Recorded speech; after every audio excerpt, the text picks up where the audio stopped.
Hello hello अस्सलाम वालेकुम guys. So are you? आप सब लोग कैसे हैं? मैं बिल्कुल ठीक ठाक। सबसे पहले तो आप मेरा चैनल सब्सक्राइब कर लें अगर आपको मेरे वीडियोस पसंद आते हैं तो। आज का टॉपिक जो हिट टॉपिक है, जो इस वक्त हॉट केक की तरह जो गर्मा गर्मी है कि इमरान खान साहब ने जुम्मे के दिन अपना जो लॉन्ग मार्च है उसका अनाउंसमेंट कर दी, या उसका कि उन्होंने ऐलान कर दिया। बात यह है कि इमरान खान साहब ने अपने जो लॉन्ग मार्च का ऐलान नहीं किया, बल्कि उन्होंने एक अपनी खुदकुशी, सियासी खुदकुशी का ऐलान कर दिया। अब सब लोग पूछेंगे कि वो कैसे। अब ये सियासत कर रहे हैं अरशद शरीफ की, जो वैसे अरशद जो नाम है ये पाकिस्तानी सियासत में बड़ा अहमियत रखता है। अरशद मलिक साहब ने जो नवाज शरीफ के खिलाफ जो फैसला दिया था, उन्हें सज़ा दी थी, वो भी अरशद मलिक साहब थे।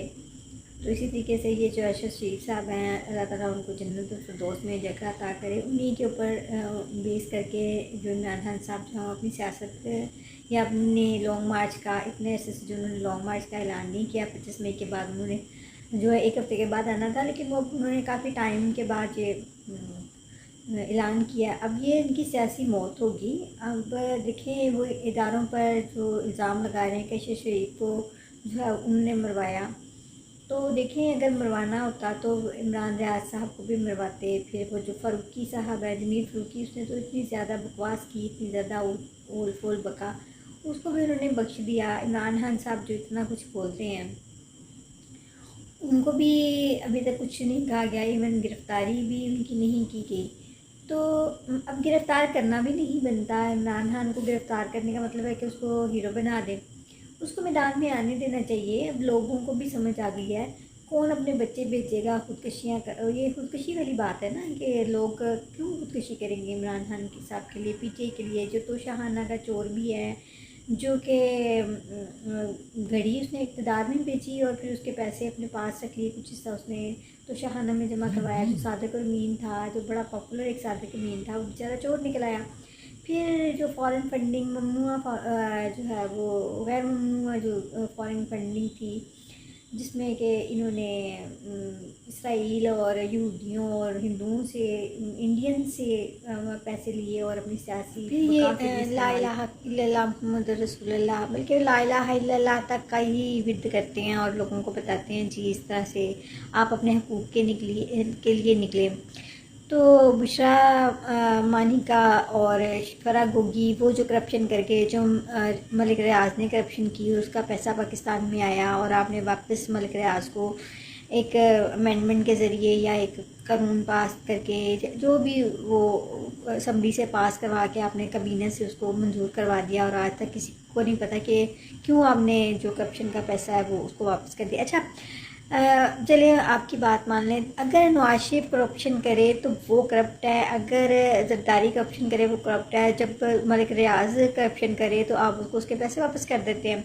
यानी सिर्फ आप अपने सियासी मफादात के लिए ये सब कुछ करते हैं। एक कथा आप जो है वो डाकू कह रहे थे परवेज़ इलाही साहब को, आज आप परवेज़ इलाही साहब के साथ बैठे हैं, आप शहबाज शरीफ को जो है वो डाकू कह रहे हैं।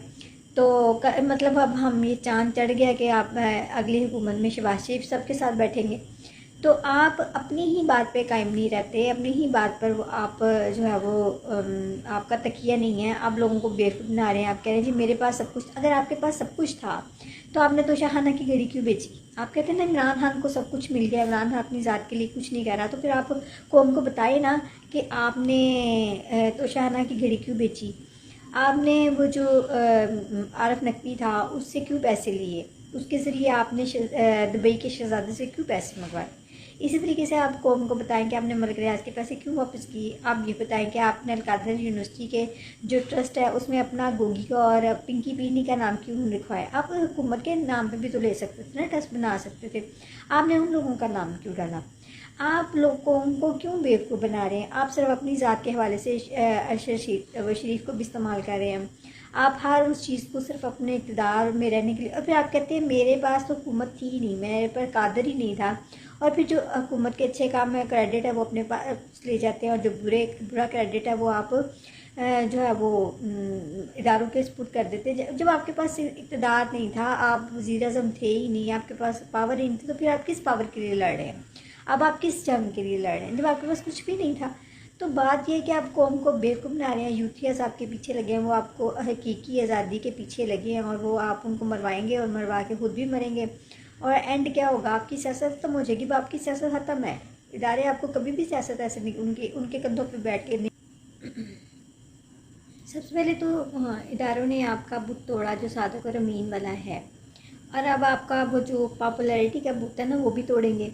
ऐसे वैसे एक बात है कि जो इंडियन मीडिया है वो बड़ा खुश है कि जो हम नहीं कर सके वो इमरान खान कर रहा है, लेकिन उन्हें पता है कि कौमी इदारे कभी भी इस हद तक जाने नहीं देंगे कि मुल्क की जो सिक्योरिटी है वो कंप्रोमाइज़ हो, या कोई मुल्क में बैरूनी ताकत जो है वो इंटरफेरेंस करे। और वो भी तो सरहदों की अंदरूनी तौर पर भी और बैरूनी तौर पर भी से सरहदों की हिफाजत उनकी ज़िम्मेदारी है।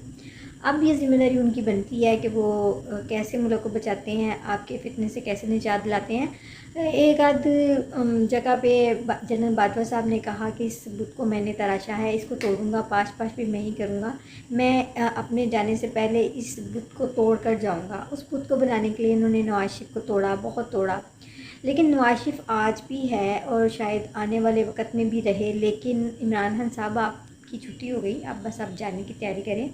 अब आपका सियासत पे रोल जो है वो ज़ीरो हो जाएगा, या अगर ज़ीरो ना भी हुआ तो माइनस नहीं होगा, तो बस आप यही रहेंगे जैसे परवेज़ इलाही साहब इस सिस्टम में रहते हैं, और बस आपका रोल इतना ही रहेगा। बाकी आपकी पॉपुलैरिटी जो है वो ख़त्म कर दी जाएगी, क्योंकि आपकी कोई ये जो पार्टी है इसको कोई टाइम नहीं हुआ। जिनकी 30-30 40-40 साल की पुरानी पार्टीज़ हैं वो एग्ज़िस्ट कर गई, आपकी पार्टी का खात्मा हो जाएगा। देखिए पीपल्स पार्टी कितनी बड़ी पार्टी थी, एक बड़ी ताकत बन के उभरी, और वो क्या रह गई आज वो सिंध तक महदूद रह गई। तो काफ लीग को भी बड़ा अरूज था, क्या रह गया? मुशर्रफ ने इसको भी बड़ा इस्टेब्लिश किया था, बड़ा नवाजा था। तो जो पार्टियां बर्दाश्त कर जाती हैं वही आप, जब आपका कोई पकड़ा जाता है तो आप उसके ऊपर जिनसी तशद्दुद का इल्ज़ाम लगा देते हैं। अब आपने अरशद मलिक वहाँ मरा है, आपने खुद उसको बाहर भेजा, फिर आपने ही मरवाया उसको। अब वो क्रिमिनल्स की गाड़ी में ड्राइव कर रहा था, या क्रिमिनल्स की ईमा में मारा किसने की नहीं है कि जो वो पुलिस है। अब आप उसको भी फ़ौज पे नाम लगा दें, या आप कौमी इदारों पे नाम लगा दें, चलें आपकी मर्ज़ी। आप कुत्ते को बिल्ला कहें, बिल्ले को कुत्ता कहें, क्या फ़र्क पड़ता है? आपको सब जायज़ है, क्योंकि इस तक जिन्होंने आपको तराशा है वही आपको तोड़ेंगे। प्लीज़ अगर आपको मेरा चैनल पसंद आ जाए तो ज़रूर सब्सक्राइब कीजिएगा। शुक्रिया बहुत बहुत, और अपना ख्याल रखिए।